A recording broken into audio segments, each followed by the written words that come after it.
Ya, Assalamualaikum warahmatullahi wabarakatuh. Selamat pagi, selamat datang kembali di perkuliahan eksplorasi migas di pekan ke-11 ya.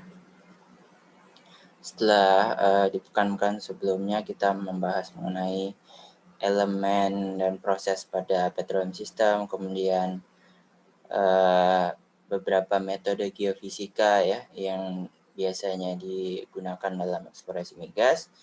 Maka pekan kali ini kita akan membahas mengenai ini ya, basic atau dasar-dasar dari karakterisasi reservoir karbonat gitu.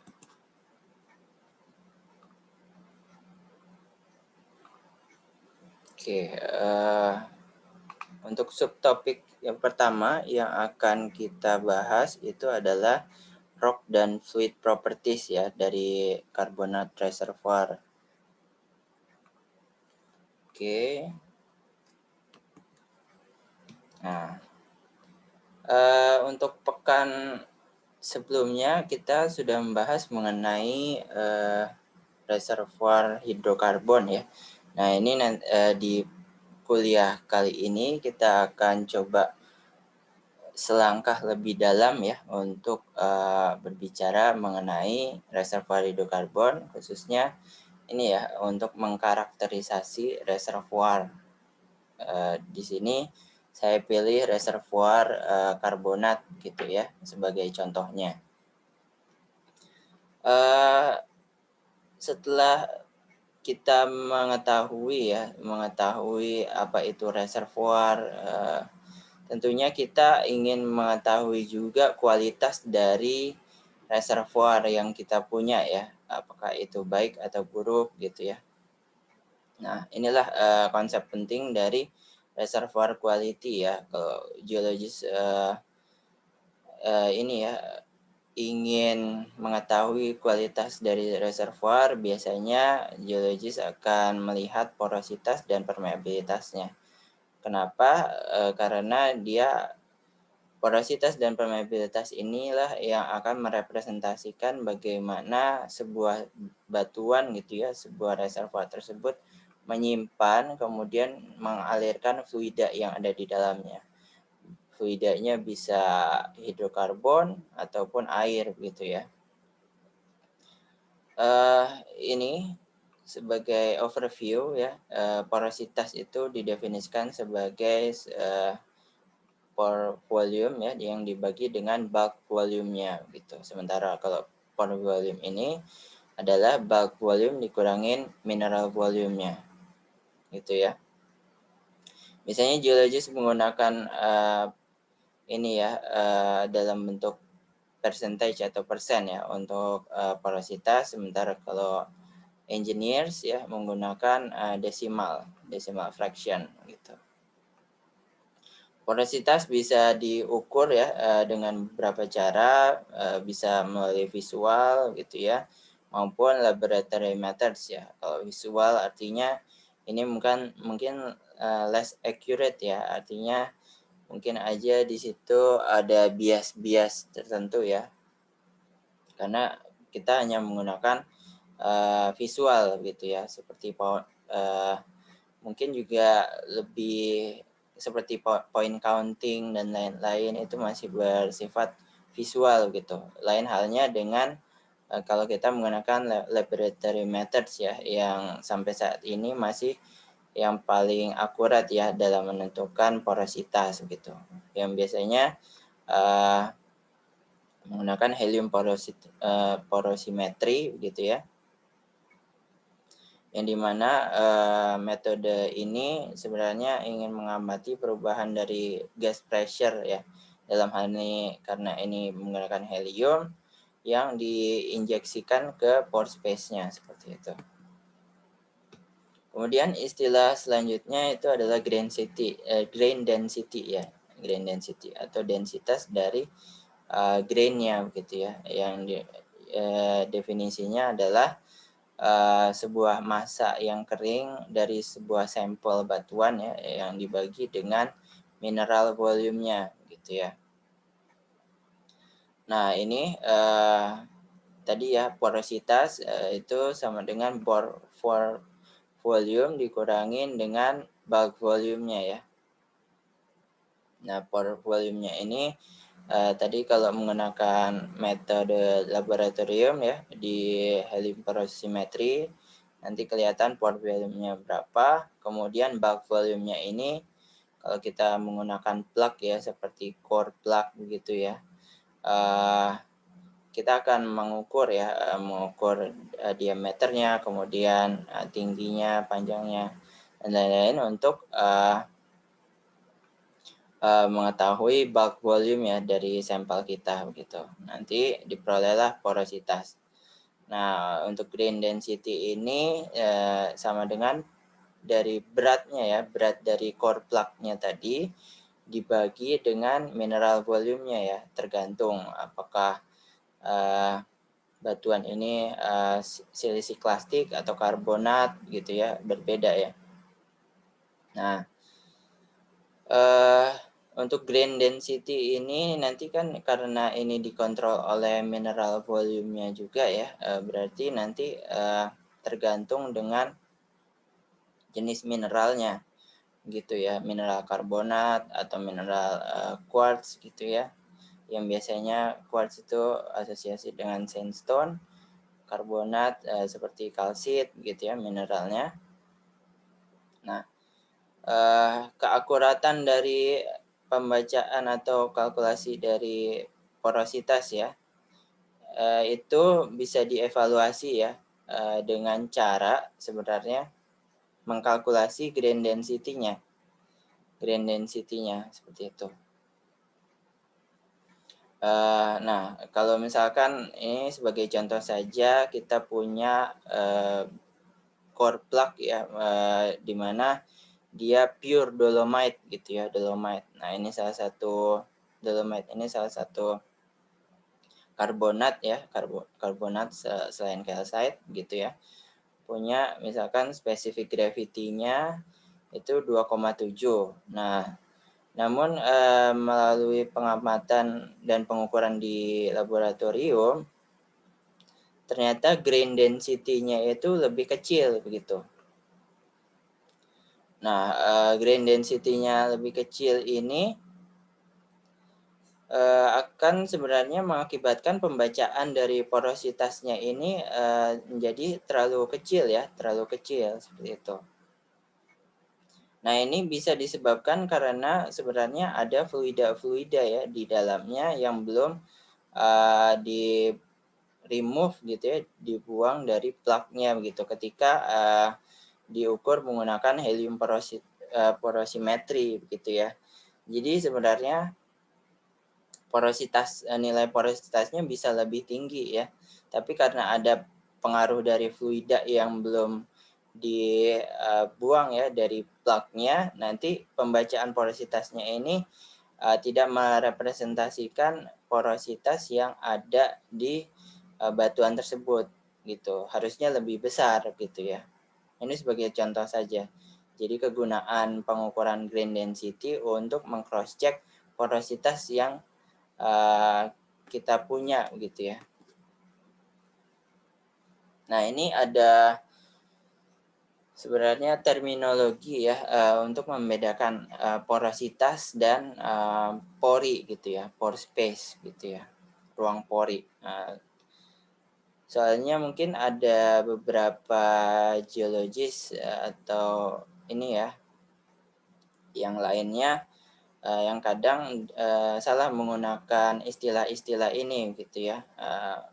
Kadang porositas dan pore space ini hampir sama gitu ininya definisinya. Namun sebenarnya porositas dan pore space itu berbeda ya definisinya. Kalau porositas kita berbicara sebenarnya angkanya ya, angkanya seperti misalkan porositasnya 5%, 10% gitu ya. Dan tidak bisa dilihat gitu ya porositas karena dia hanya sebagai angka gitu ya. Sementara kalau pore space inilah ruang pori yang bisa kita lihat ya, pore space gitu ruang porinya. Nah, ini nanti yang akan berpengaruh ya terhadap ini ya, diskusi-diskusi ya mengenai the origin of porosity gitu ya. Nah, ini sebenarnya konsep yang salah. Konsep yang salah kalau misalkan kita bilang bagaimana asal-usul dari porositas karbonat begitu ya.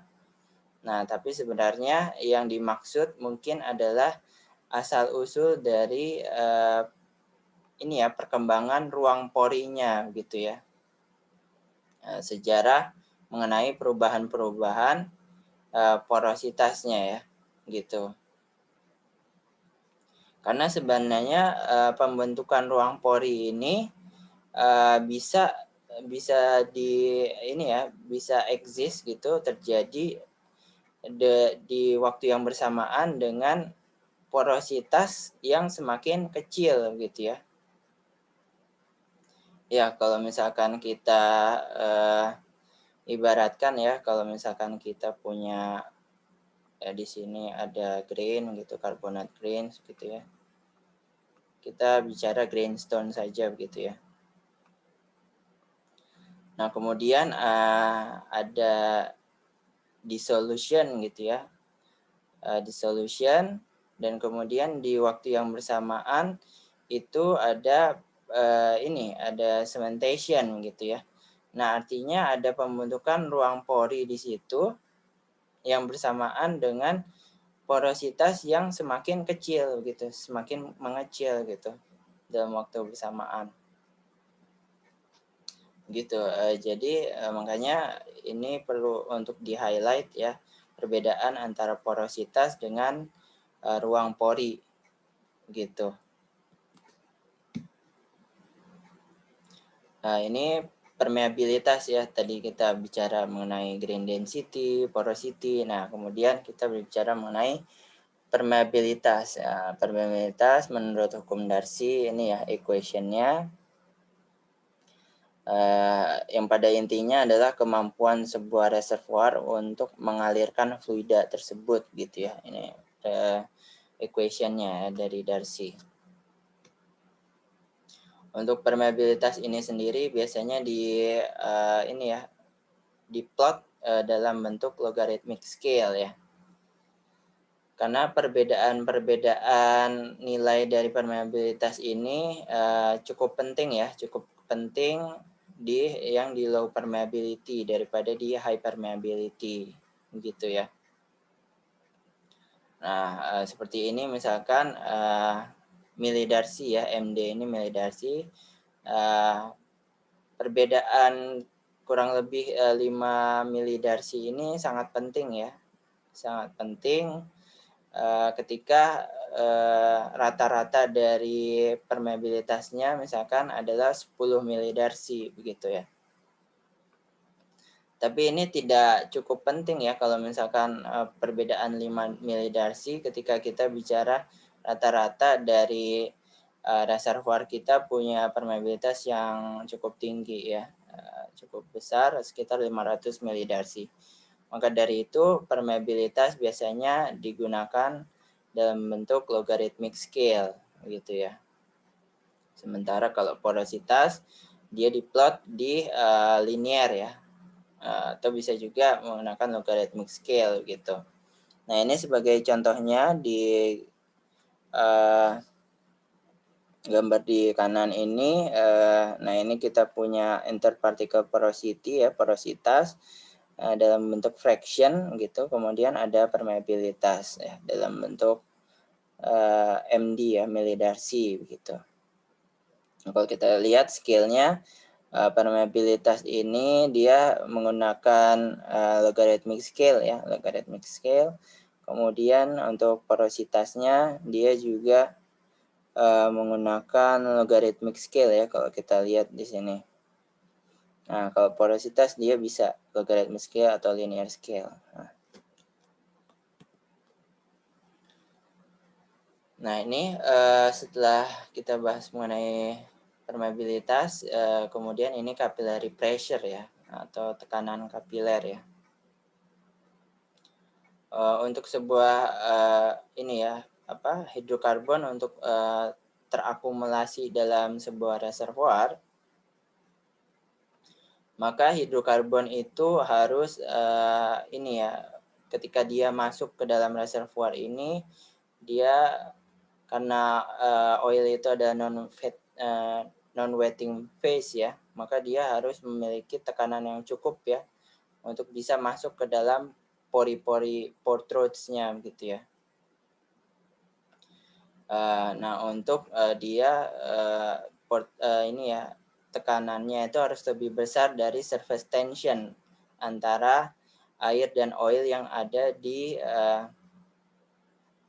dalam pori-pori tersebut. Nah, maka dari itu pressure-nya harus tinggi begitu. Ketika reservoir ingin masuk, maksud saya oil akan masuk ke dalam reservoir, maka pressure-nya harus tinggi ya. Oil phase ini harus lebih tinggi daripada pressure dari water phase di reservoir tersebut gitu ya.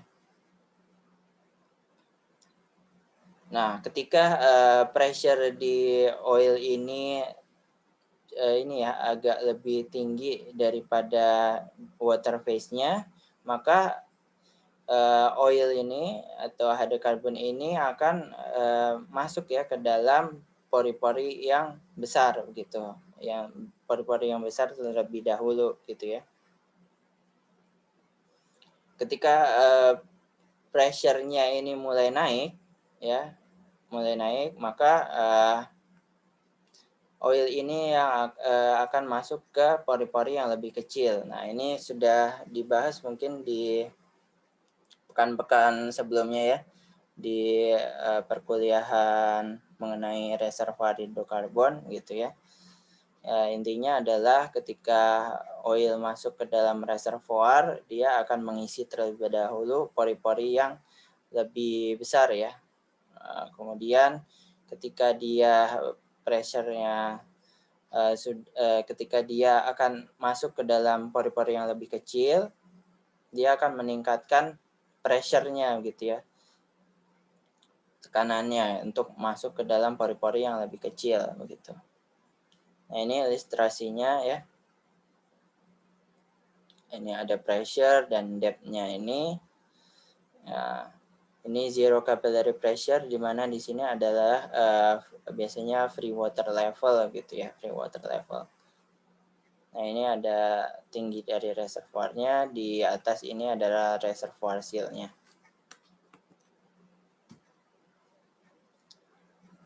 Nah, ini di ketinggian tertentu ya, di kolom hidrokarbonnya tersebut, perbedaan tekanan antara oil dengan water gitu ya, yang kita sebut perbedaan ini sebagai capillary pressure, ini perbedaan antara specific gravity ya, specific gravity dari dua fluida tersebut dikalikan dengan ketinggian dari oil column tersebut. Ya, seperti kita tahu sendiri, P sama dengan rho GH gitu ya. Rho GH. Nah, ini konsep yang penting juga.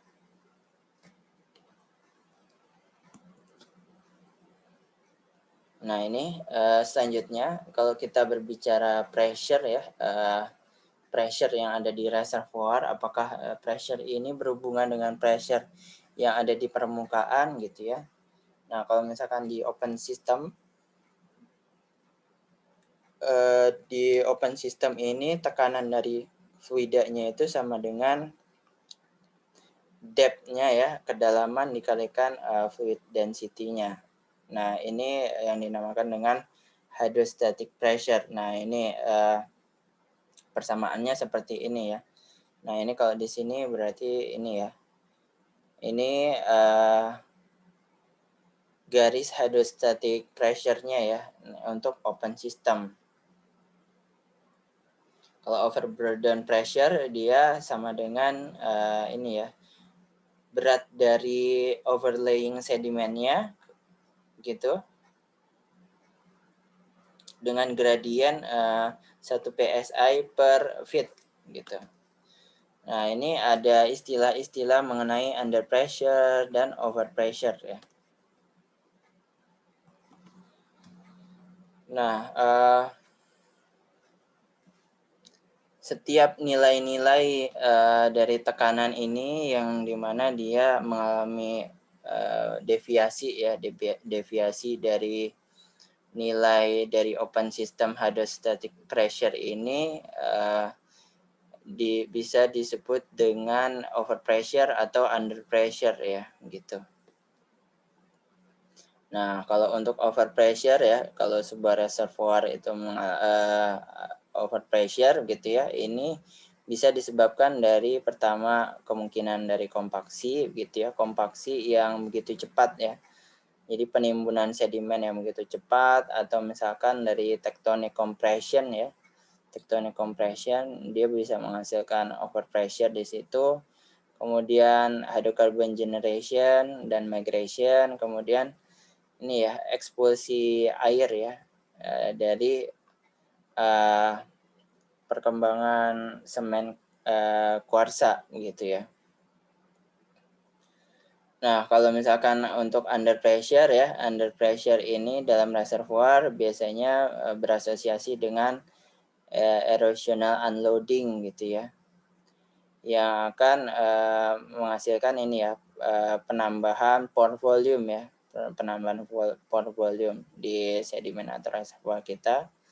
Atau misalkan under pressure ini kalau misalkan kita memproduksi hidrokarbon di reservoir tersebut, maka lambat laun akan ada ini ya penurunan pressure gitu, menjadi under pressure.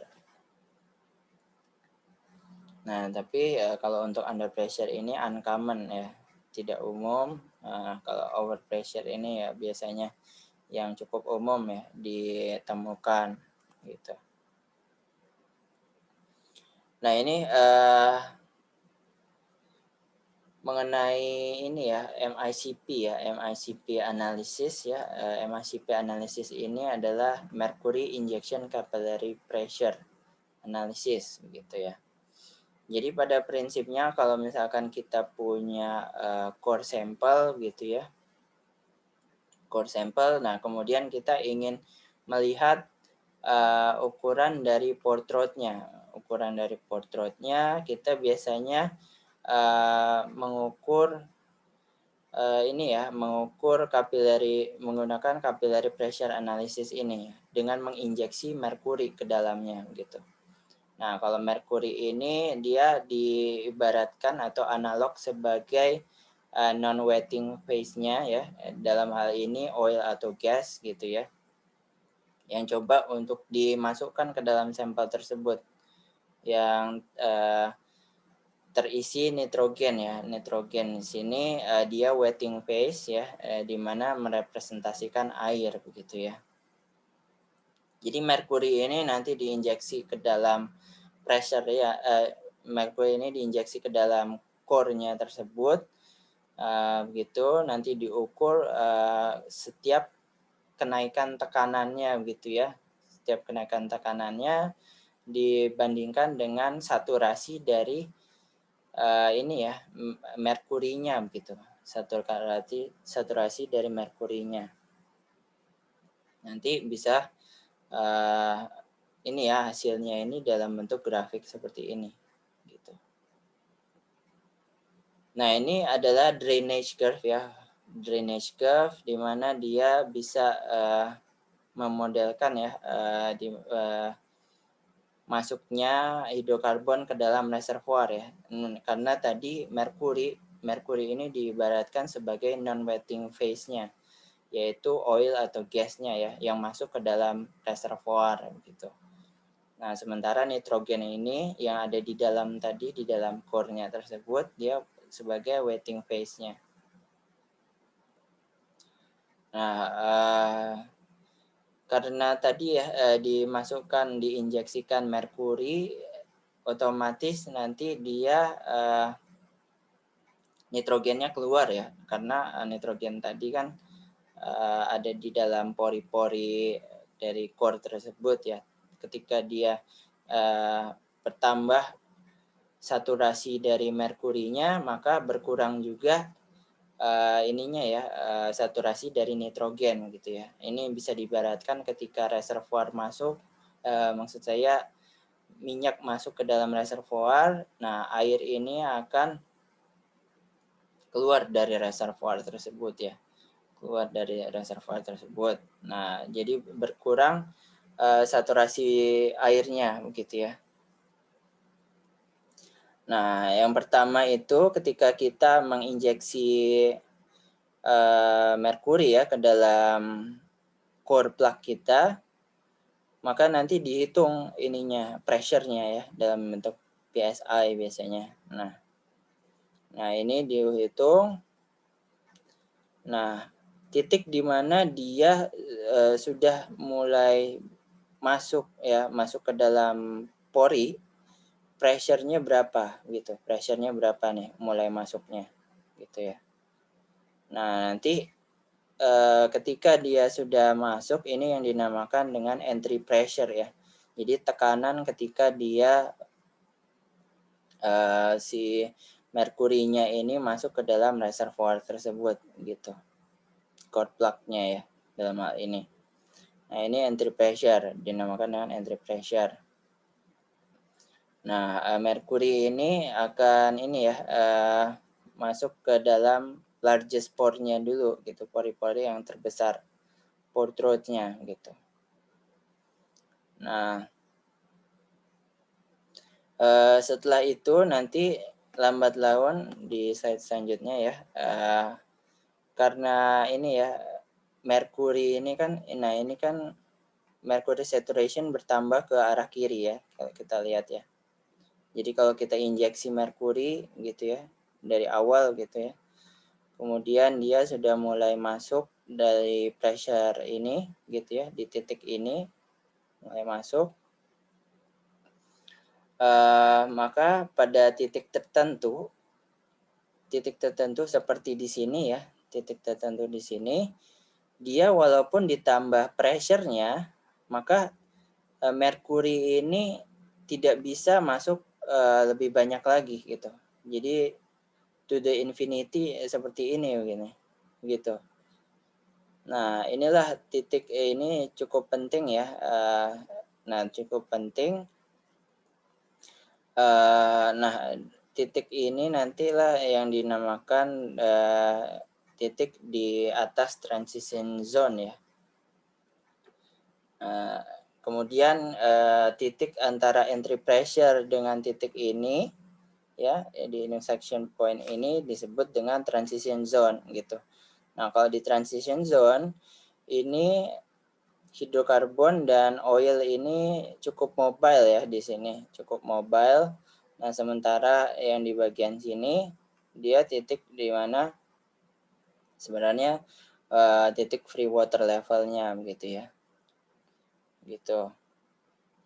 Nah, ini ya penjelasannya ya, di upper part dari di bagian atas ya dari oil column-nya ini.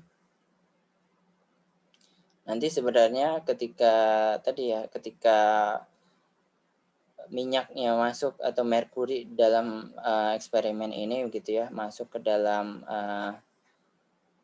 core plug-nya gitu, dia akan punya sebuah tekanan atau gaya ya, di mana bisa mempush semua air gitu ya, kalau dalam hal ini nitrogen gitu dalam eksperimen ini. Nah, kemudian nanti tetap saja ada nitrogen yang tidak bisa dikeluarkan gitu ya. Nah, inilah yang disebut irreducible water saturation ya, SWIR gitu ya. SWIR.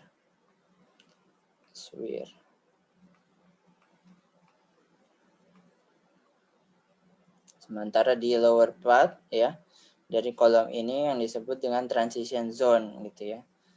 Nah, di mana biasanya ini ya capillary pressure-nya ini bertambah secara gradual saja gitu, tidak ekstrim gitu ya kalau di transition zone. Ya, kita bisa lihat di sini ya. dia tidak ekstrim, kemudian dia pada titik tertentu dia penambahan pressure walaupun besar gitu ya, tapi dia tidak bisa masuk lagi ya ke dalam pori tersebut. Jadi masih ada nitrogen yang tersisa gitu ya.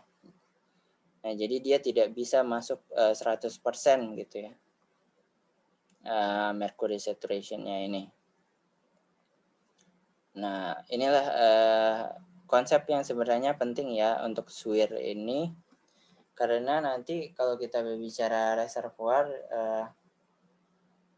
jadi berapa banyak sih air yang sebenarnya tidak bisa ini ya, tidak bisa dia terikat gitu ya, terikat di dalam reservoir tersebut gitu ya. Jadi ini nanti yang akan mempengaruhi volume dari hidrokarbon yang bisa diekstraksi dalam reservoir tersebut. Nah, kemudian ada proses yang dinamakan imbibition ya, imbibition. Tadi kan drainage curve ya, drainage curve di mana kita menginjeksi merkuri gitu. Kalau di imbibition curve ini kita berbicara ketika nitrogennya atau merkurinya ini kita ekstraksi keluar begitu ya, ekstraksi keluar. Atau mungkin kalau kita bicara reservoir, oilnya kita mulai produksi begitu ya. Oilnya kita mulai produksi. Nah, nanti semakin dia kecil ya mercury saturation-nya, maka semakin bagus sebenarnya kualitas reservoirnya gitu ya. Karena artinya ketika kita bisa memproduksi lebih banyak, maka dia akan semakin kecil kan ininya mercury saturation-nya gitu yang bisa dikeluarkan gitu ya. Kalau misalkan bisa semakin kecil dia mercury saturation yang tersisa dalam reservoir itu semakin bagus gitu. Atau dalam hal ini hidrokarbonnya begitu ya. Nah, ini dia memodelkan hydrocarbon saturation ya. Profile di mana ketika oil and gas ini berhasil diekstraksi ya dari reservoir tersebut. Jadi semakin dia kecil, semakin bagus sebenarnya reservoirnya gitu ya. Nah, inilah pentingnya ya kita memiliki data dari MICP ini. Nanti dari data MICP ini kita bisa melihat apakah reservoir kita buruk atau dia bagus gitu ya, atau dia di tengah-tengah ya gitu. Nah, ini ya tadi kita udah bahas mengenai entry pressure ya. Nah, entry pressure ini berhubungan dengan pore throat-nya begitu ya, pore throat-nya. Semakin pore throat-nya dia besar, pore throat yang besar, maka dia entry pressure-nya akan semakin kecil ya. Jadi ketika kita punya ruang pori yang besar, maka oil ini untuk masuk ke dalam reservoir tersebut tidak butuh tekanan yang lebih besar gitu ya. Nah, inilah entry pressure nih berguna ya untuk melihat reservoir kita bagus apa enggak.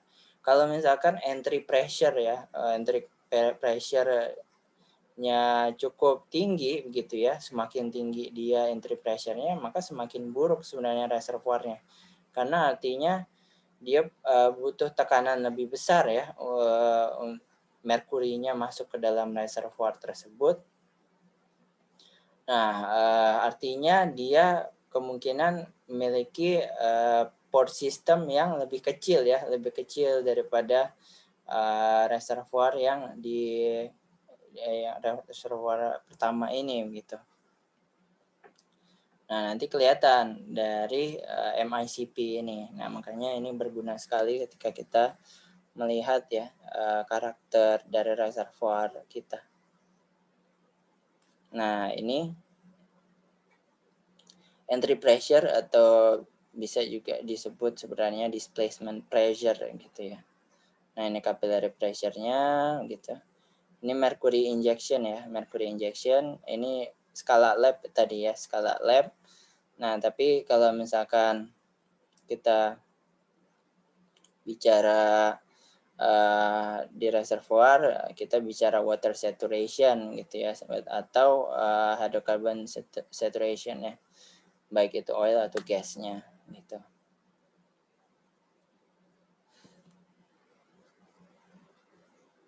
Nah, ini jadi di grafik ini sebenarnya nanti di data MICP ini bisa kelihatan juga ya port road size-nya gitu ya. Nah, kalau kita melihat ya di chart A ini dengan chart B ini, nah kalau chart B ini dia MICP-nya, tapi kalau chart A-nya ini dia frekuensi dari port road-nya ya. Nah, port road size-nya semakin besar tadi ya, kita lihat kalau semakin besar dia, semakin bagus ya. Nah, ini tapi kita juga harus lihat, perhatikan ini karena ini frekuensi ya. Jadi di y-axis ini, sumbu Y ini, dia akan merepresentasikan proporsinya ya, proporsinya. Jadi artinya kalau misalkan ini ya, port road-nya di sini ya, port road-nya di sini, ini mungkin kan sekitar 8 atau 9 mungkin ya, 9 mikron gitu ya.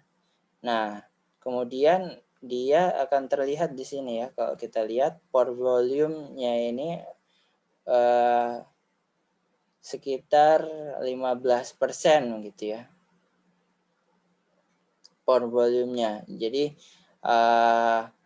dari pori-pori yang ada, port road yang berukuran 8 mikron ini memiliki proporsi sebanyak 15% ya, 15%. Jadi kita harus melihat ya, kalau misalkan kita punya data seperti ini, proporsi volumenya ini di port road yang besar atau kecil gitu ya. Port roadnya semakin besar dia dengan proporsi volume yang besar ya, seperti ini 15% untuk sekitar 8 mikron, kemudian ini mungkin sekitar 3 ya, 3 atau 4 mikron dengan pore volume-nya sekitar mungkin 12% gitu ya. Jadi rata-rata ini port road-nya besar ya. Nah, karena ini mengukur sebenarnya frekuensi dari port road tersebut ya. Seberapa banyak port road-nya itu begitu ya. Yang memiliki port road misalkan di sini tadi ya 4 gitu ya, 4 mikron gitu.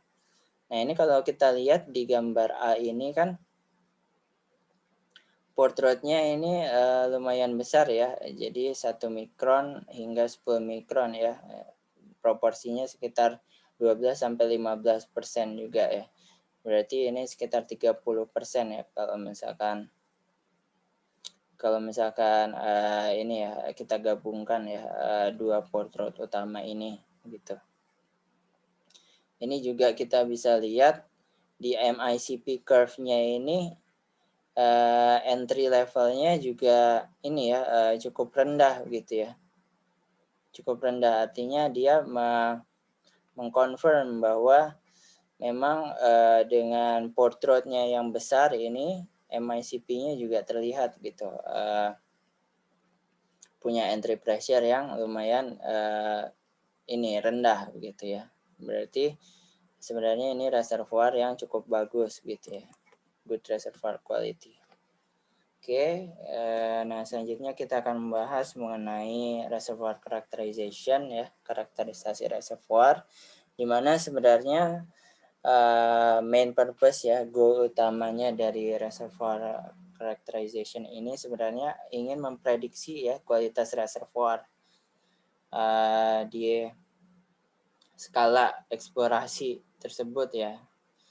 Nah, kemudian akan juga memetakan gitu ya fluid storage ya di sini dan flow properties-nya gitu. Nah, nanti untuk pengembangan lapangan migas yang ada begitu ya. Nah, seperti ini misalkan ini reservoir model ya, fracture spacing-nya. Fracture spacing di Lower Cretaceous Carbonate ya, oilfield di Oman ya. Jadi ini model reservoirnya begitu ya. Fracture spacing ini yang relatif lebih besar ya di sini. Untuk warna-warna yang lebih merah atau kuning, kemudian yang lebih kecil di sini. Jadi nanti dipetakan ya fracture spacing-nya gitu ya. Oke, jadi ini juga jadi gambar yang di kanan atas ini mencoba untuk memetakan ya hubungan antara permeabilitas ya, rata-rata permeabilitas dengan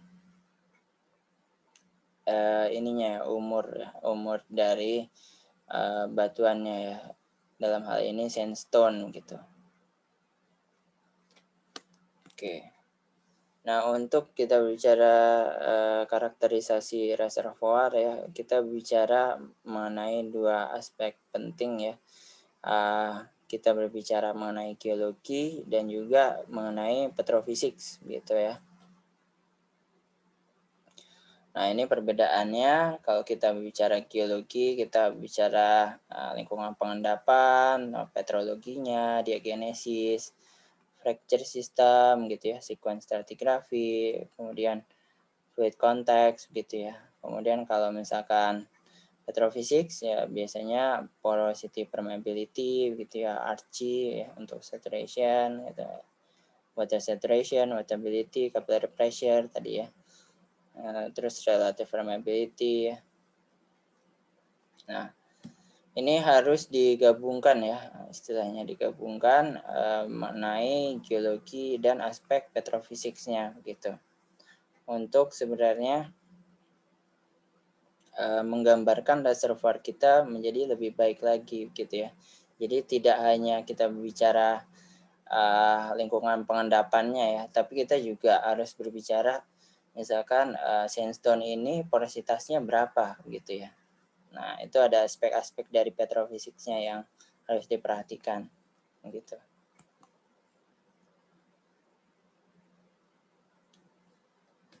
Nah, untuk distribusi dari RQ ini reservoir quality ya, ini dikontrol oleh proses-proses geologi ya. Nah, proses geologi ini kalau di karbonat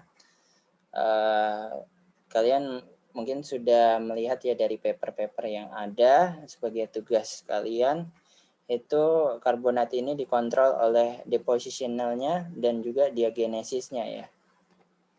Jadi proses geologinya cukup kompleks ya kalau di karbonat, karena ketika dia sudah terendapkan tapi misalkan dia punya sejarah diagenesa yang berbeda, maka reservoir quality-nya akan berubah juga mengikuti dari sejarah diagenesisnya gitu.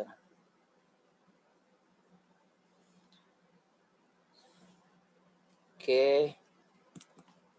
Nah, ini sebagai contoh ya, dimana sebenarnya ini depositional phases-nya ya, depositional phases dari sebuah reservoir karbonat ya di Lower Cretaceous Oman gitu ya, di Shuaiba Formation ya, di Al-Huwaisa Field ya. Biasanya kalau di in most cases ya, jadi mostly gitu ya, depositional phases ini atau fasies pengendapan ini nanti yang akan mengontrol variasi dari reservoir quality-nya gitu ya. Jadi istilahnya kalau misalkan di silisik-klastik gitu ya, tentunya ada hubungan yang cukup korelatif ya antara depositional phases perubahan ukuran butir dengan porositas dan permeabilitas, di mana misalkan adanya ukuran butir yang lebih besar gitu ya, semakin tinggi dia porositasnya, walaupun nanti juga dikontrol oleh sortasinya begitu ya. Tapi kalau secara idealnya ya dengan sortasi sama-sama baik, ukuran butir yang lebih kasar akan ini ya memiliki porositas dan permeabilitas yang lebih baik. Tapi kalau misalkan kita bicara karbonat, ya, diagenesis ya tadi sangat penting juga ya. Diagenesis kalau di karbonat itu. Seperti contohnya ini ya penambahan atau adanya sementasi dari karbonat ini ketika di Perboreal ya, kalau misalkan di mesogenesis ya, genesis history dari karbonatnya tersebut ya. Nah, ini proses diagenesis perlu dipertimbangkan juga ya. Nah, ini sebagai contoh saja ya. Ini ada lithophasis-nya ya, warna kuning ini greenstone, kemudian ini merah packstone, kemudian yang pink ada packstone juga tapi matte dominated gitu ya. Nah, ini dia semakin ke bawah ini semakin halus ya, istilahnya matte content-nya itu lebih banyak begitu ya, matte stone. Nah, tapi kalau kita lihat ya dari data yang ada dari plug porosity-nya ya. Nah, ini untuk greenstone ini porositasnya dari sekitar 4% hingga ini mungkin sekitar 26% gitu ya. Kita lihat nah kemudian untuk porositas dari packstone gitu ya. Dia memiliki range yang lebih besar lagi gitu ya, packstone yang green dominated. Nah, kemudian di sini kita lihat yang warna biru gitu ya, karbonat mudstone gitu ya, karbonat mudstone dia memiliki porositas yang cukup tinggi juga gitu ya. Nah, kalau yang ini alga waxstone ya, yang saya tandai ini. Nah, kalau kita lihat dia justru lebih tinggi ya porositasnya gitu ya daripada greenstone. Nah, ini kalau di karbonat bisa saja terjadi seperti ini ya gitu. Walaupun greenstone itu artinya dia sedikit gitu ya mudnya, tapi bisa saja porositasnya memiliki range yang sebenarnya lebih rendah daripada yang ini ya seperti waxstone ini gitu.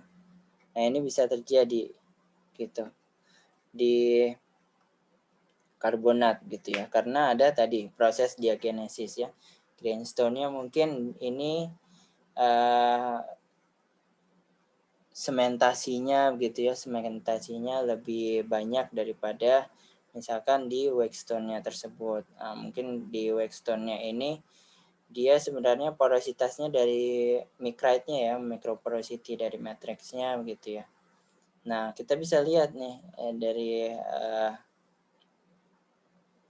permeabilitasnya mengkonfirm bahwa ini sebenarnya di greenstone ini walaupun dia porositasnya mungkin range-nya lebih sedikit lebih rendah ya daripada di waxstone gitu, tetapi di greenstone ini permeabilitasnya relatif lebih baik begitu ya, relatif lebih baik. Maka kita bisa bilang di sini kemungkinan maksud saya di sini ya, ini yang waxstone-nya begitu ya. Nah, ini kemungkinan dia terbentuk microporosity ini ya, microporosity ini di mana dia sebenarnya bisa menghasilkan pore space ya, porositasnya semakin besar, namun nanti permeabilitasnya tidak begitu banyak berubah gitu ya. Nah, ini sebagai contohnya gitu interpretasi dari data yang kita punya. Oke, selanjutnya adalah reservoir rock typing. Nah, sebenarnya reservoir rock typing ini adalah sebuah proses sinergi ya, sinergi dari gabungan dari geologi dan petrofisik ya. Di mana nanti sebuah volume reservoir tersebut dibagi-bagi menjadi berapa istilahnya grup atau tipe gitu ya. Ya biasanya 3 sampai 10 ya kalau misalkan di karbonat gitu ya. Di mana tiap-tiap grup ini harus memiliki properti petrofisik ya, porositas permeabilitas dengan range yang unik gitu ya, range tertentu gitu ya. Dan kemudian secara genetik ya, kalau kita berbicara karbonat, genetik, kemudian depositional phases dan diagenesis yang nanti akan menentukan pore types dan geometrinya dari pore space tersebut gitu ya. Nah, kesamaan dari genetik karakteristik ya seperti depositional phases dan diagenesisnya. Seperti itu. Nah, ini sebagai contoh saja reservoir rock typingnya ya. Ini ada 9 reservoir 9 RRT gitu ya di sini untuk di reservoir model ini. Nah, ini beberapa definisi ya. Definisi seperti depositional phases ya, fases pengendapan ya. Nah, dalam hal ini bisa di ekuivalensikan dengan lithophases atau lithotypes gitu ya. Yang biasanya didasarkan dengan sedimentary structure, texture, kemudian grain types, kemudian struktur sedimennya gitu ya. Nah, ini contoh-contohnya gitu ya. Kalau kita bicara depositional phases ini berarti dia meliputi informasi spasial gitu ya. Nah, asosiasi fasies ini merupakan sebuah grup ya, kelompok dari fasies ya, di mana dia nanti akan memperlihatkan kesamaan dari lingkungan pengendapannya begitu. Kemudian yang selanjutnya adalah petrophysical groups. Nah, ini based on porosity ya, porosity, permeability, capillary pressure gitu ya. Jadi kalau satu fasies ya, fasies pengendapan gitu ya, satu fasies pengendapan dia bisa saja terdiri dari beberapa petrophysical groups ya. Petrophysical groups. Jadi misalkan kita punya greenstone gitu ya, greenstone. Nah, greenstone kita ada yang highly cemented dan less cemented gitu ya. Jadi nanti petrophysical groupnya bisa saja berbeda gitu. Karena nanti porositas di highly cemented tentunya berbeda dengan yang less cemented gitu ya. Walaupun sama-sama dalam satu fasies, lithofasies, yaitu greenstone. Tapi karena dia genesisnya berbeda, maka dia akan berbeda petrophysical groups-nya gitu ya. Tapi kalau di petrophysical groups-nya ini karena dia hanya berbicara mengenai porositas permeabilitas, dia istilahnya buta ya terhadap informasi spasial gitu. Nah, makanya kita harus menggabungkan ya konsep geologi dengan konsep porositas, permeabilitas dari properties dari batuannya tersebut gitu ya. Nah, inilah sebenarnya yang disebut dengan rock types ya, di mana didefinisikan sebagai ini ya, penggabungan antara petrophysical groups dengan depositional phases-nya ya. Nanti yang mana akan mengidentifikasi kelompok-kelompok batuan ya, yang dimana terdeposisi gitu dalam kondisi geologi yang sama ya, similar geological condition, dan juga kurang lebih sama juga secara diagenesisnya, sehingga nanti akan menghasilkan pore system yang unik gitu ya, pore system yang unik ya, seperti tadi ya contohnya grindstone tentunya kalau highly cemented dan atau less cemented dia akan berbeda gitu. Nah, inilah rock type. Jadi satu depositional facies bisa ada 2 rock type gitu ya. 2 rock type karena menghasilkan petrophysical groups yang berbeda tadi. Nah, ini contohnya pentingnya untuk melihat diagenesis ya untuk pembuatan reservoir rock typing. Karena ini ya dalam satu depositional facies ya, satu depositional facies ini bisa terdiri ada beberapa rock type begitu. Nah, ini kalau kita lihat ini sama-sama Pileoid grindstone ya di sini. Nah, di sini juga Pileoid grindstone, kemudian ini Pileoid grindstone juga. Tapi yang satu di sini dia kita lihat dia banyak semennya ya, cementationnya, kemudian compactionnya ya. Compaction ini kita bisa lihat dari grains-nya yang saling touching gitu ya, menyentuh gitu ya. Ini efek-efek dari compaction yang kita bisa lihat di thin section gitu. Cementation kita bisa lihat ya, carbonate cementation di sini mengisi pori-porinya. Berbeda ya, walaupun sama-sama dia piloid grindstone gitu ya.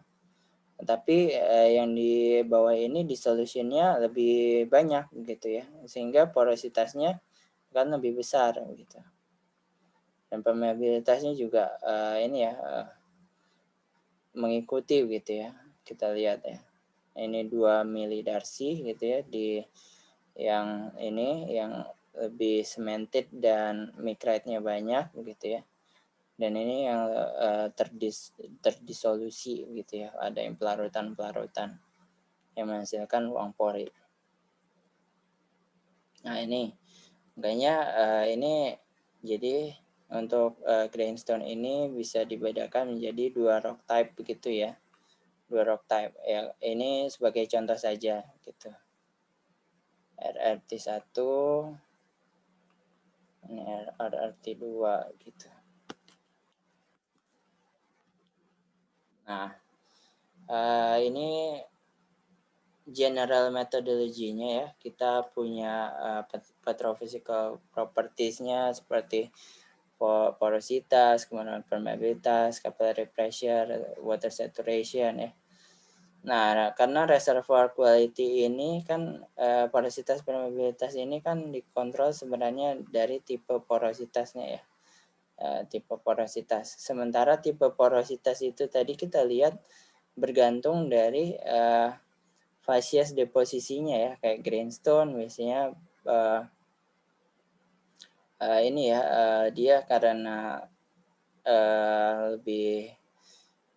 lebih free of clay gitu atau mud gitu ya. Nah, dia biasanya porositasnya lebih tinggi gitu ya. Nah, jadi pore type ini dikontrol oleh depositional dan diagenetic process gitu. Nah, jadi depositional ini akan mempengaruhi pore type, kemudian pore type ini akan mempengaruhi porositas, permeabilitas, dan juga saturation waternya gitu. Ini sebagai contoh saja lagi, ini grindstone ya, grindstone di crush ya, kalau kita punya lipatan gitu ya, lipatan. Nah, ini grindstone yang di sini dengan yang di sayap lipatan atau di flanknya itu berbeda. Nah, ini kalau kalian mempelajari karbonat di Timur Tengah, ini sangat umum terjadi ya, grindstone yang ada di sini berbeda dengan yang ada di flanknya, di sayap lipatan gitu ya. Kalau di sayap lipatan dia biasanya ada fitur-fitur seperti ini ya, cementation-nya lebih banyak gitu. Tapi kalau dia di atas di crest-nya ya, di puncak dari lipatannya, dia biasanya grindstone-nya itu lebih banyak pore space-nya gitu ya. Jadi nilai porositasnya lebih besar gitu. Nah, kita bisa lihat ininya ya, porositasnya 20,2% ya kalau di sayap lipatan, sementara kalau di itu 30,8% gitu. Porositasnya juga ya berpengaruh ya. Ini 120, ini 4 gitu.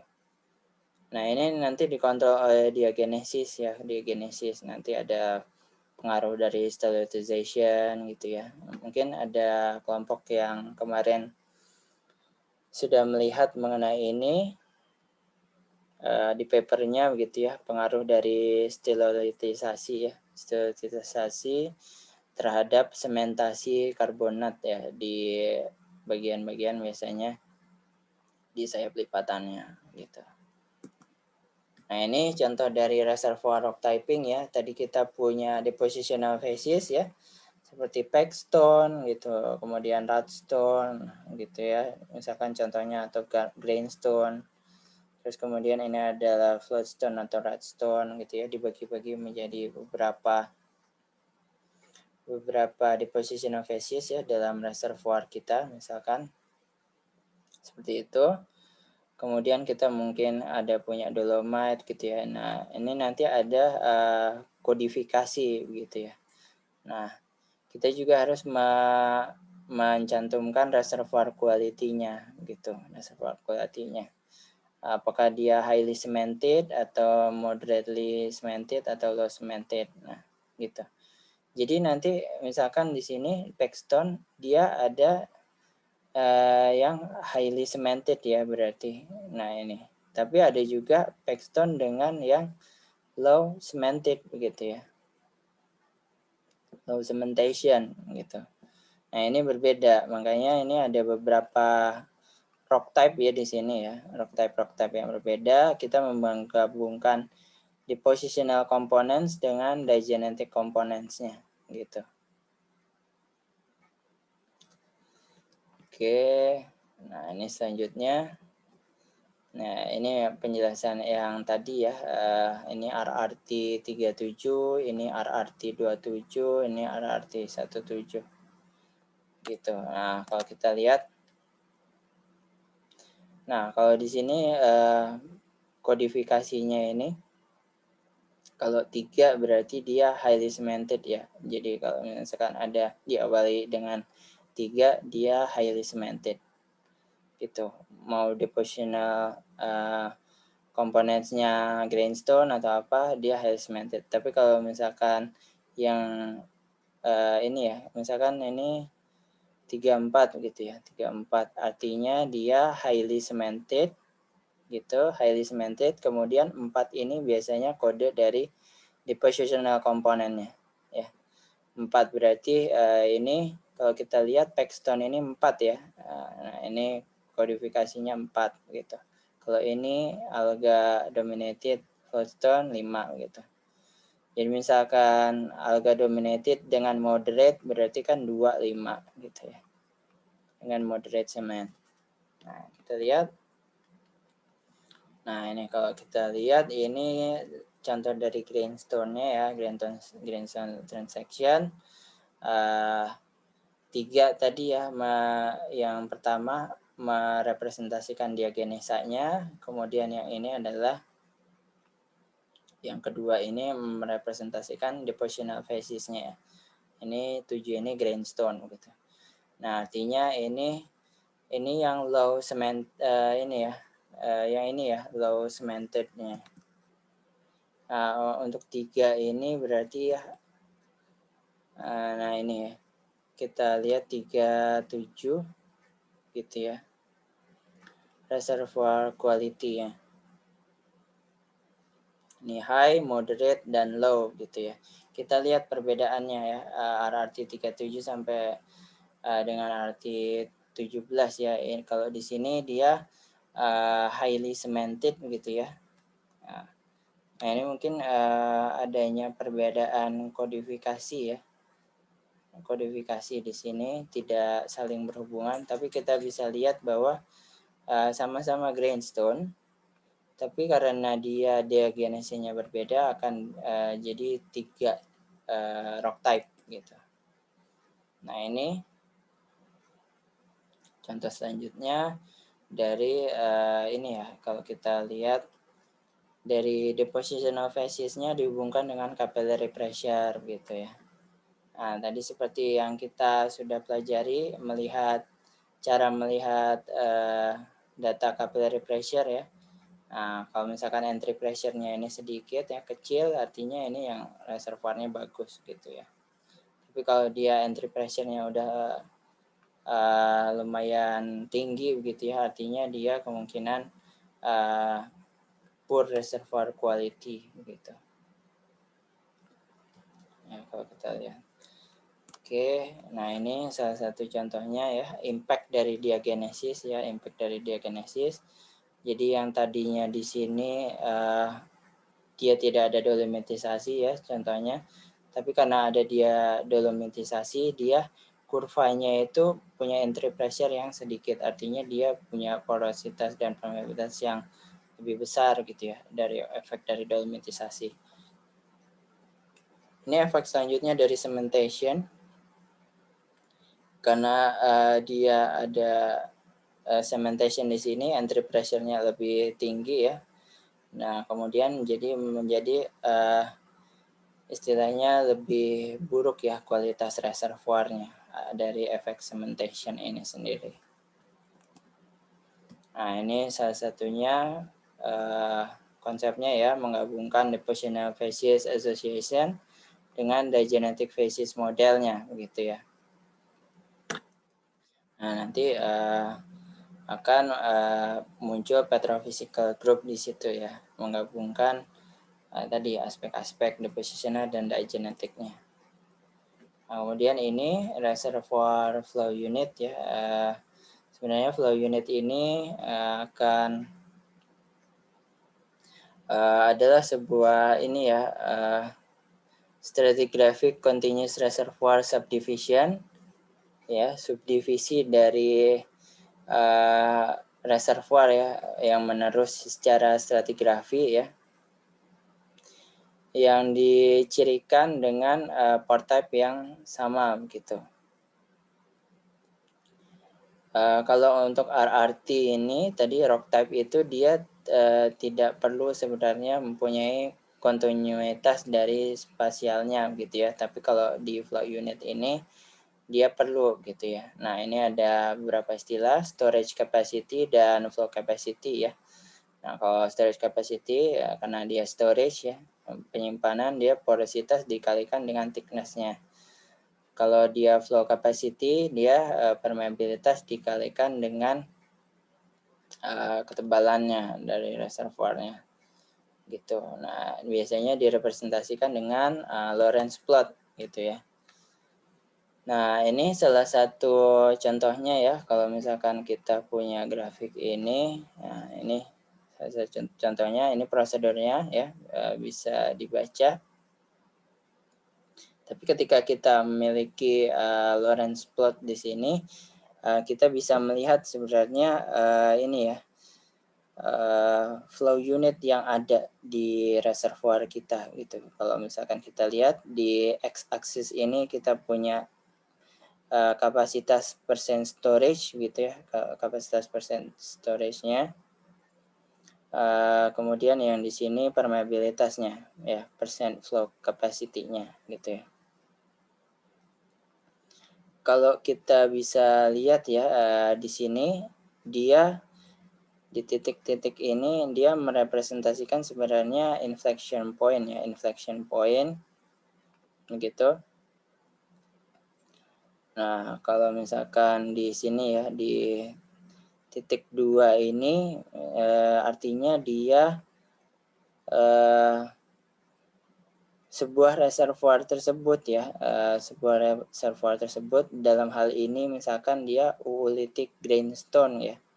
Oolitic grindstone dia itu memiliki flow capacity gitu ya 49% gitu. Di sini ya kita bisa lihat flow capacity-nya dia 49% gitu. Tapi dia menyumbang storage capacity-nya gitu ya. Storage capacity-nya 10% dari satu cycle tersebut gitu.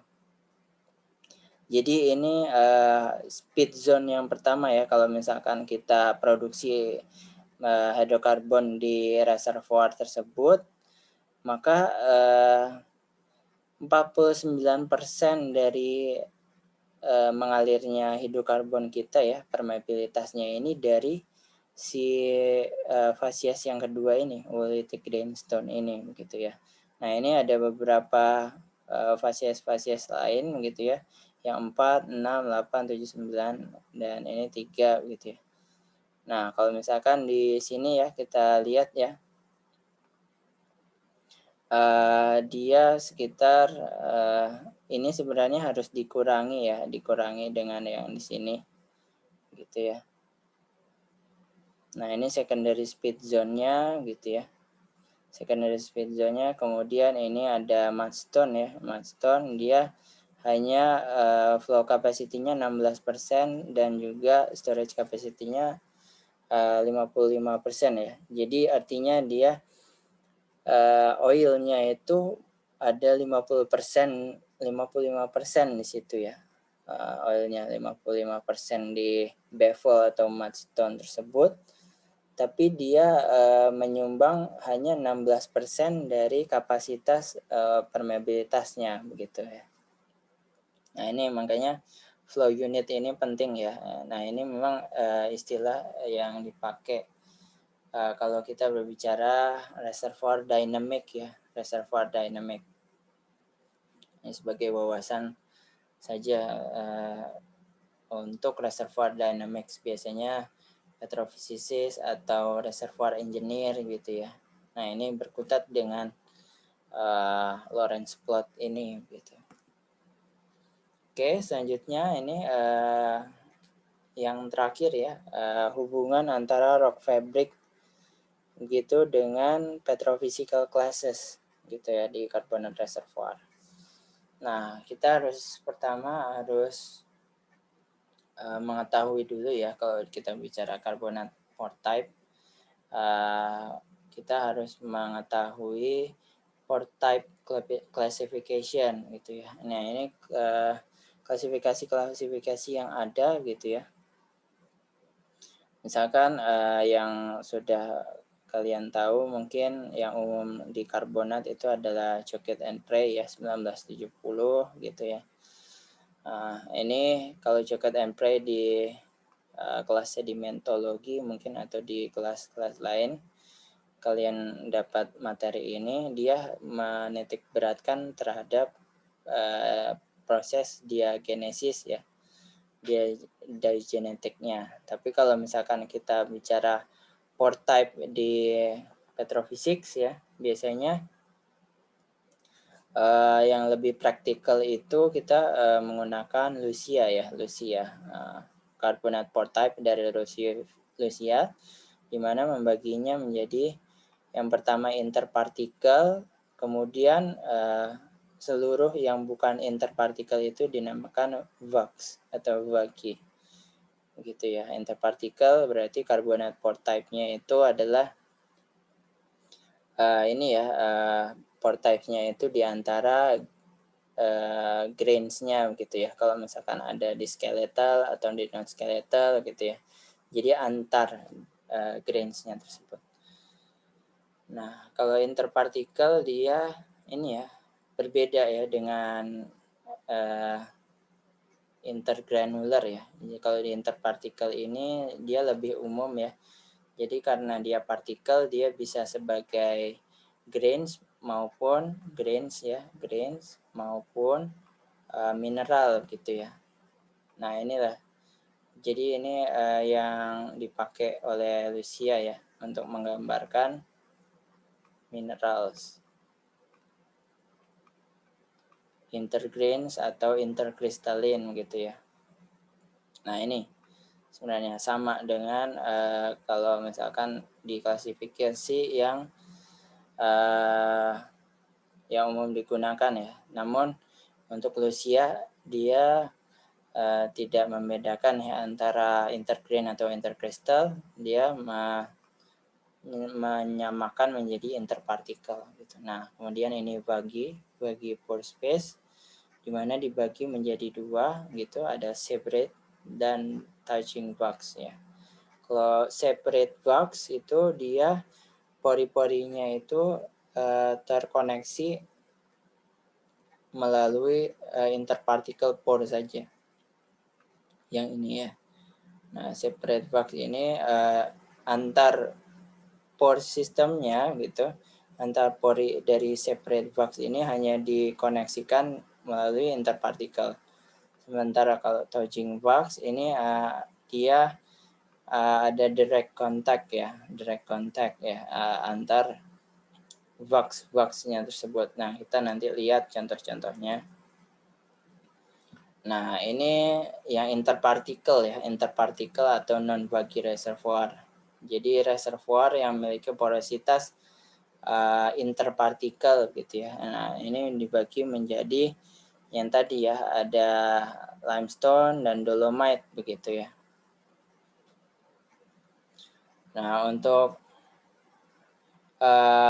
petrophysical properties dari interparticle petrophysical properties ya dari interparticle porosity ini, dia berhubungan dengan particle size-nya ya, ukuran dari partikel, kemudian sortasinya, kemudian tentu saja dengan interparticle porosity-nya gitu ya.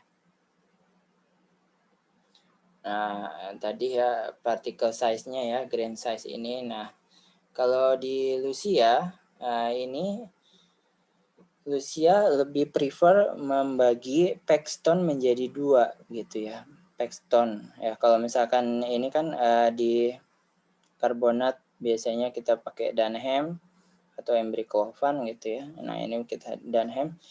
Packstone ini kan hanya packstone ya, hanya packstone. Tapi kalau misalkan di Lucia membaginya menjadi dua. Yang pertama mud dominated packstone atau MDP begitu ya. Dan kemudian yang satunya adalah GDP ya, grain dominated packstone. Nah, ini perbedaannya ya, perbedaannya antara mud dominated packstone dan grain dominated packstone ya. Nah, oke, untuk grainstone sendiri dia tentunya dia grain dominated fabric ya, grain dominated fabric gitu. Nah, ini ya, jadi di interparticle pore space dia karena dia berhubungan dengan particle size dan sorting, maka di Lucia membagi menjadi dua, grain dominated fabric dengan mud dominated fabric. Kalau di grain dominated fabric dia ada grainstone dan packstone gitu ya. Nah, packstone ini ada dua ya, ada di packstone di grain dominated dan juga packstone di mud dominated di sini kalau kita lihat. Nah ini kalau yang di grain dominated ini disebutnya grain dominated packstone gitu ya. Jadi kalau kita lihat dia ada micrete-nya juga gitu ya kalau di grain dominated packstone, tapi dia lebih dominan pore space dan semennya kalau di packstone. Tapi kalau misalkan di mud dominated packstone, dia lebih dominan micrete-nya daripada semennya gitu. Nah, nanti ini yang akan berpengaruh ya terhadap properti petrophysical properties-nya. Nanti kita bisa lihat kenapa sih perlu untuk membagi packstone menjadi dua gitu ya. Apa pengaruhnya gitu, nanti kita bisa lihat. Nah, ini grafiknya ya, grafik standar ya yang tadi kita lihat, interparticle porosity dengan permeability gitu ya. Untuk ini yang berbeda gitu, facies atau tekstur-tekstur yang berbeda ya. Misalkan A ini dia di grainstone gitu ya, A ini di grainstone. Nah, ini dibagi menjadi kelas-kelas ya. Nanti kita coba bahas di slide selanjutnya. Ini contohnya. Ini ada grainstone, kemudian yang B ini kita lihat dia piloid grain dominated packstone gitu ya. Nah, ini distribusinya seperti ini. Nah, Kemudian kalau yang C ini dia Waxstone ya, Waxstone dan Mudstone gitu ya. Ini distribusinya di sini. Ini ya, kita bisa notice dia ada perbedaan ini ya, perbedaan sebaran distribusi dari masing-masing tekstur gitu ya, masing-masing tekstur. Nah ini perbedaan. Nah ini yang dijadikan acuan ya, kesimpulannya grainstone, grain dominated packstone, dan mud dominated fabrics gitu. Nah kalau kita lihat grainstone dia di sini ya, sebarannya di relatif di sini di kelas pertama. Kemudian grain dominated packstone ya, yang ini plus ya, dia di kelas kedua gitu ya. Kemudian yang ketiga atau mud dominated fabrics. Nah, ini dia di kelas ketiga gitu. Nah ini hubungan antara interparticle porosity dengan permeability ya. Nah ini yang harus ditekankan ya kalau kita mengukur atau memplottingnya dalam grafik, itu kita menggunakan interparticle porosity ya, interpartikelnya saja gitu. Kalau kita bicara di non-box reservoir gitu. Nah ini dolostone ya, contoh-contohnya dolostone reservoir. Nah ini ada yang murni sebagai dolostone gitu ya, seperti yang G ini. Nah yang lain-lainnya ini sebenarnya mix antara dolostone dan limestone ya, tapi dia bisa terlihat, masih terlihat ya,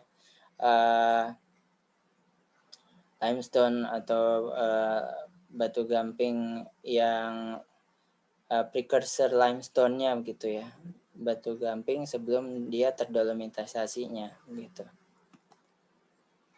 Nah ini kalau misalkan kita berbicara mengenai dolostone reservoir, yang paling penting itu adalah sebenarnya dari crystal size ya, crystal size dari dolostone.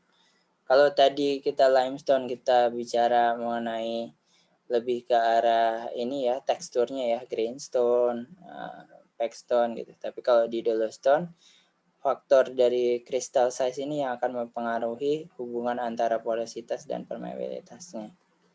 Gitu. Nah ini ya contoh-contohnya, large crystal ini ada di kelas 1 gitu ya. Kemudian medium crystal kalau kita lihat di kelas kedua, dan fine crystal size ini kelas ketiga begitu. Nah ini yang berpengaruh ya, berpengaruh ternyata kalau kita lihat plottingnya ini. Tentunya dia kalau crystal size-nya lebih besar, dia petrophysical kelas 1 ya. Jadi dia yang paling baik ya, paling baik. Nah juga nih, kelas kedua dan ketiga berarti kualitas reservoirnya semakin buruk gitu. Nah ini tadi kita sudah singgung ya mengenai petrophysical class ya. Jadi permeabilitas dan saturasi ya, karakteristik saturasi dari interparticle porosity ini bisa dikelompokkan ya menjadi tiga rock fabric atau petrophysical class. Ya jadi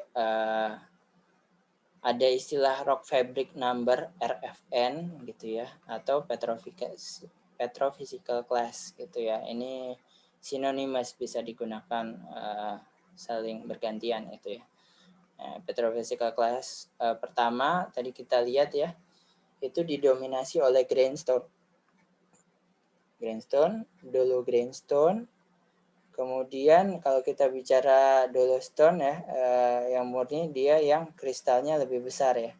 Nih petrophysical class pertama yang paling baik gitu. Kemudian untuk petrophysical class kedua ini terdiri dari grain dominated packstone. Nah ini ya pentingnya ya membedakan packstone ya. Pentingnya membedakan packstone karena packstone itu bisa ada di petrophysical class kedua dan juga dia kalau misalkan dia mud dominated paxton, dia bisa di petrophysical kelas ketiga gitu. Nah ini makanya kualitas reservoirnya berbeda ya antara mud dominated dan grain dominated gitu. Nah petrophysical kelas kedua ini juga kalau kita bicara ini ya mixing antara dolostone dan limestone, dia fine to medium crystalline grain dominated dolopaxton. Dan dia kalau murni dolostone dia medium crystalline ya dari mud dominated dolostone. Kalau petrophysical kelas ketiga dia tentunya tadi ya mud dominated limestone ya. Nah, ini mud dominated fabrics ya. Ada paxton, waxstone dan mudstone gitu ya. Nah ini kalau grain dominated fabric ya dia di kelas kedua dan pertama gitu ya, kedua dan pertama. Nah paxton ini ada di dua ya, paxton yang grain dominated ada di kelas kedua, sementara paxton yang di mud dominated ada di kelas ketiga gitu. Nah ini block diagramnya ya. Nah ini sebenarnya ini pengaruh dari ini ya grain size kemudian sortasi gitu ya. Grain size dan sortasi sebenarnya dari tekstur yang sama gitu. Misalkan kalau kita bicara di mud dominated paxton atau misalkan grindstone saja ya, kita kasih contoh ya di grindstone ya. Ketika dia sortasinya semakin bagus gitu ya. Misalkan kita punya data seperti ini. Data porositas dan permeabilitasnya. Ketika kita ini kan ada sebaran data yang di daerah yang lebih nilainya lebih tinggi ya permeabilitasnya gitu ya. Nah, ketika dia punya increasing grain size gitu ya, grain size di grainstone-nya ini akan mengakibatkan kualitas reservoirnya juga semakin baik begitu ya.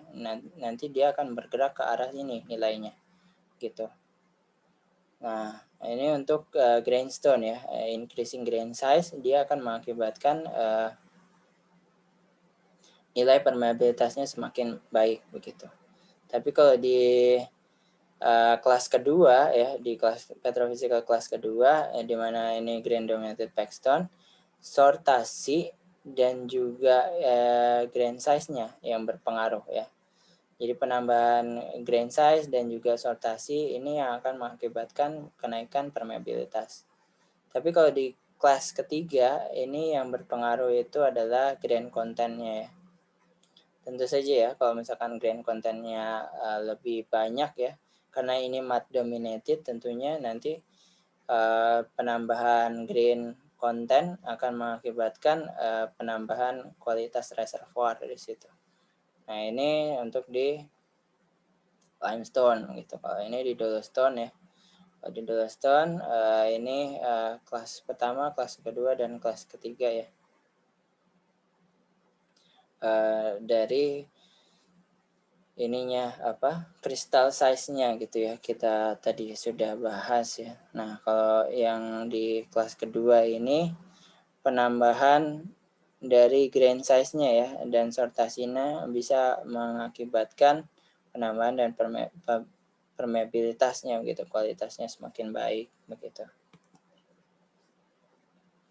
Ini tadi kan kita sudah bahas interparticle pore space ya, interparticle pore space reservoir.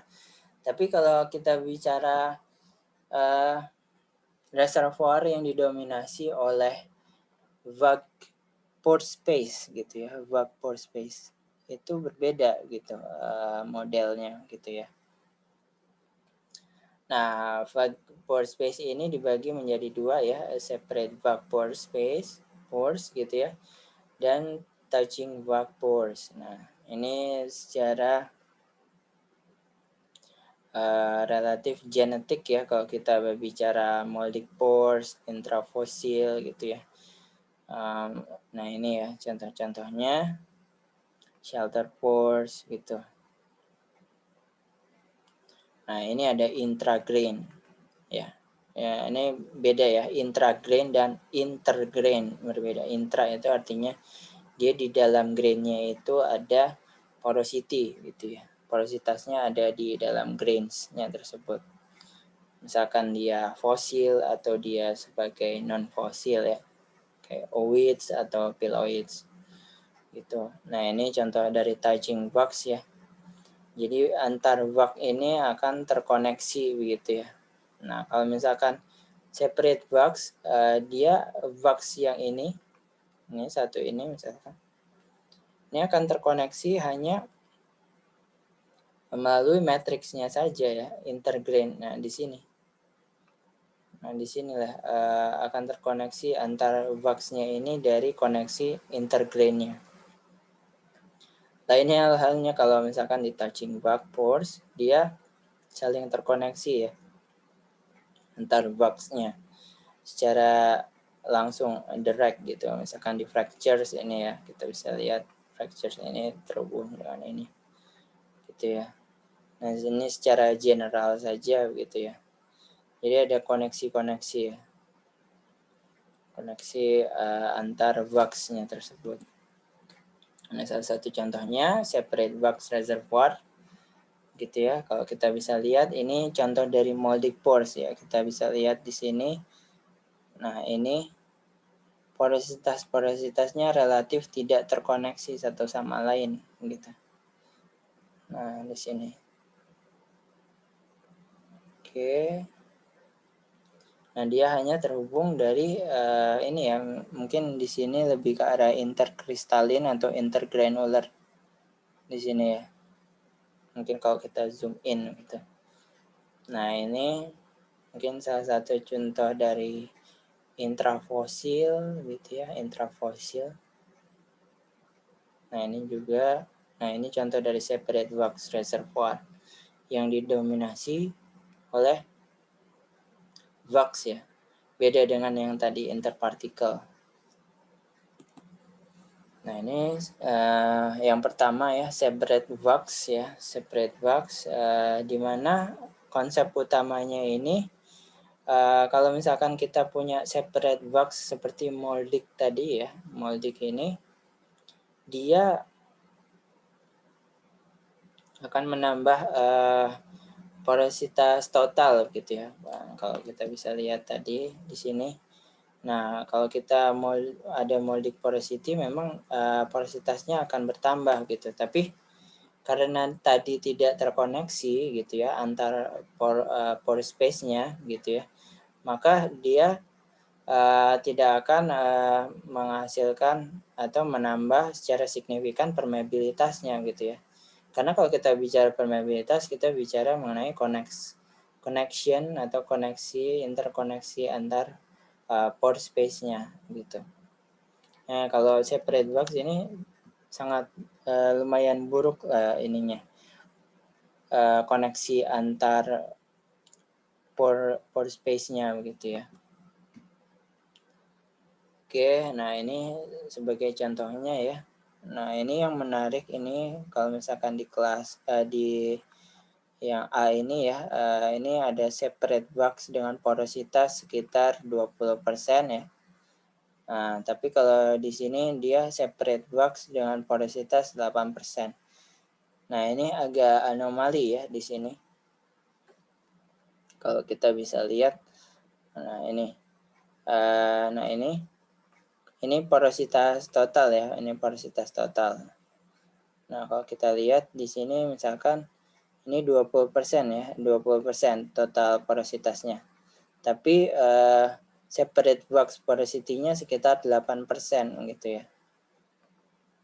Lain halnya di sini, di mana dia separate box-nya itu porositasnya 20% ya, 20% gitu. Jadi kalau kita lihat separate box yang lebih, kalau kita punya proporsi separate box yang lebih kecil ya porositasnya 8% gitu ya dari total porositas yang ada, dia malah mengakibatkan permeabilitas yang lumayan lebih tinggi gitu ya kalau kita bandingkan dengan yang memiliki separate wax yang lebih tinggi ya, 20% gitu. Nah, maka dari itu ya,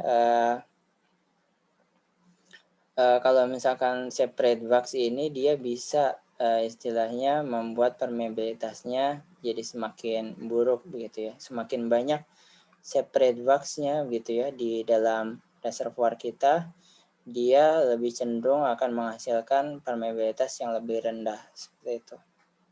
Nah, ini contoh-contohnya, misalkan kita punya total porosity ya di yang biru ini, yang lingkaran ini, kemudian interparticle porosity ya. Nah, berbeda ya. Ini ada di B ini ya, greenstone ya, dengan intrafossil dan intergrain microporosity ya. Nah, kalau kita bicara total porositas, dia ada di kelas kedua. Nah, menariknya kalau misalkan di interparticle porosity saja yang kita hitung di sampel tersebut ya, dia ada di kelas 1 gitu ya. Nah, berarti di sini ada penurunan kelas ya, penurunan kelas karena ini total porositas ya, total porositas yang ada di kelas kedua. Nah, ini artinya bisa kita deduksikan ya bahwa mungkin ada separate wax di situ yang akan mempengaruhi penurunan kualitas dari reservoir kita gitu. Nah, ini contoh-contohnya sama ya, yang C dan D gitu ya. Kalau misalkan D ini greenstone ya, dengan mikroporositas, nah, padahal greenstone gitu ya, tapi dia ada di kelas ketiga gitu. Nah, ini ya, menarik.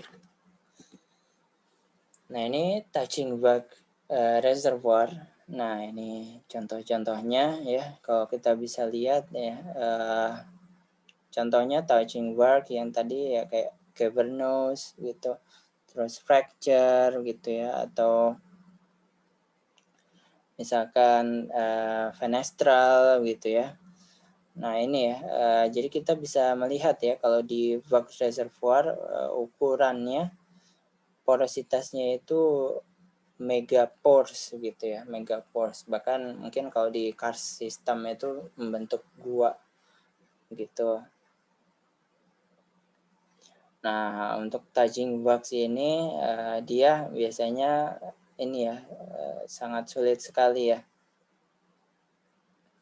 untuk diidentifikasi, diartikan di mapping gitu ya, melakukan pemetaan properti dari reservoir kita ya, petrophysical propertiesnya di touching bagi reservoir gitu. Karena pore sistemnya itu tidak berhubungan dengan depositional fabricnya yang sebelumnya gitu ya. Jadi ya kalau misalkan ada fluida gitu ya, dia akan mendissolve tekstur-tekstur yang ada gitu, tekstur-tekstur yang ada. Jadi dia makanya disebut dengan non-fabric selective gitu ya. Jadi tidak bergantung dari tekstur dia mengalami pelarutannya gitu ya. Walaupun mungkin ada sedikit ya faktor yang akan mengontrol ya dari perbedaan tekstur. Namun dia umumnya tidak akan merepresentasikan kontrol dari perbedaan fasies ya, perbedaan tekstur atau fasiesnya. Nah, kalau kita bisa lihat ini karena dia terkoneksi dengan baik ya, nah ini akan mengakibatkan flow dynamic di reservoir kita bertambah gitu ya. Nah ini reservoir kita akan didominasi oleh ini ya flow dynamic yang relatif tinggi ya di reservoir tersebut gitu.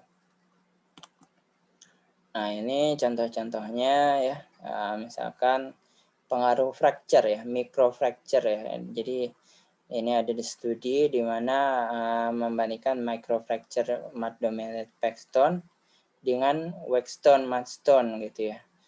Dimana kalau kita lihat ya, ya di pegstone ya yang lingkaran ini. Nah, ini di sini ya, relatif di sini. Kemudian waxstone atau mudstone dia yang ini ya, tanda plus ini. Nah, di sini. Kalau kita lihat kelasnya lebih ini ya, kualitas reservoirnya lebih baik ya di microfracture dominated ya, penambahan permeabilitas begitu ya. Nah, daripada di waxstone atau mudstone-nya gitu ya. Nah, ini salah satu contohnya juga di yang B ini ya, ada penambahan enhancement permeabilitas ya. Dari ini ya, moldic class yang kedua gitu ya. Nah, jadi karena tadi ada adanya ini ya, microfractures ya, adanya microfractures. Nah, ini ada penambahan permeabilitas di sini gitu. Padahal dia ini kan Dolomitic stone gitu ya, Dolomitic stone yang tipikalnya itu adalah di kelas ketiga ya, petrophysical kelas ketiga, tapi dia bisa menjadi petrophysical kelas kedua ya. Nah, gitu. Nah, ini pengaruh dari fracture yang menambah kualitas reservoir kita. Mungkin demikian ya perkuliahan kali ini. Terima kasih sebelumnya. Semoga bermanfaat perkuliahan kali ini. Saya tutup. Wassalamualaikum warahmatullahi wabarakatuh.